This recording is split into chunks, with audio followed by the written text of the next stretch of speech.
Hello. Um, it's about that time. One of my favorite things to do is, I think I've mentioned before, is I like to find someone who just goes above and beyond. It's in any field, any place on the planet, and the highest esteemed, in my mind, word that I attach to that person is Mensch. And so I've only given out one so far for my Mensch of the month because I just don't give them out. But this is a person that, wow, not only did he leave a phenomenal life, he passed away when he was 103 years old. And he was a small dude. Really, really a small guy, but man, was he tough. So I just want to say that I'm proud to honor into that club, in my club. The Mensch of the month. The honor goes to Benjamin Ferencz. Benjamin was born in Transylvania, Romania on March 11th, 1920. This Mensch of the month went on to become one of the toughest, steadfast, and brilliant men of the 20th century. Small in stature, but still towering over the cocksucker's Goebbels, this man went on to help prosecute Nazis at various Nuremberg trials, including Benjamin becoming the chief prosecutor against the psychopathic, war criminal unit. Yes, those assholes, the Einsatzgruppen.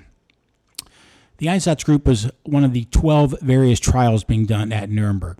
By the time it came for the Einsatzgruppen trial, the United States didn't want to spend any more time on any more Nazi trials. So, any guesses who volunteered to prosecute these assholes? Yep, that stud, Benjamin Ferencz. Benjamin and his family immigrated from Romania when he was a child. The family moved to New York City, and that is where Benjamin grew. As an undergrad, he studied criminal prevention at CCNY and went on to law school at Harvard. After graduation, he joined the Army and was assigned various clerical duties. A year or so later, he joined the 115th AAA Gun Battalion, which was an anti-aircraft artillery unit. He fought in several major battles in the European theater and was awarded 5 battle stars. I'm personally glad that he got at least a year of killing Nazis. In 1945, he was sent to George Patton's unit to start collecting information on war crimes. In a 2005 interview for the Washington Post, Benjamin revealed some of his activities during his period in Germany, by way of showing how different military legal norms were at that time. Someone who was not there could never really grasp how crazy and unreal the situation was. Benjamin said, quote, "I once saw DP, which are displaced persons, beat an SS man and then strap him to the steel gurney of a crematorium. They slid him in the oven, turned on the heat, and took him back out. Beat him again, put him back in until he was burnt alive. I did nothing to stop it. I suppose I could have brandished my weapon or shot in the air, but I was not inclined to do so. Does that make me an accomplice to murder?" The quote still goes on. "You know how I got witness statements? I'd go into a village where, say, an American pilot had parachuted and had been beaten to death and line everyone up against the wall. Then I'd say, anyone who lies will be shot on the spot. It never occurred to me that statements taken under duress would be invalid." End quote. Now remember, he's Jewish, and he's been inundated with gathering up all the Nazi paperwork, reading all the transcripts for the Nuremberg trials, while I'm sure wanted to kill every Nazi he looked at. After the Nuremberg trials, he stayed with his wife Gertrude in Germany to help set up the reparations agreement between Israel and West Germany and the German Restitution Law of 1953.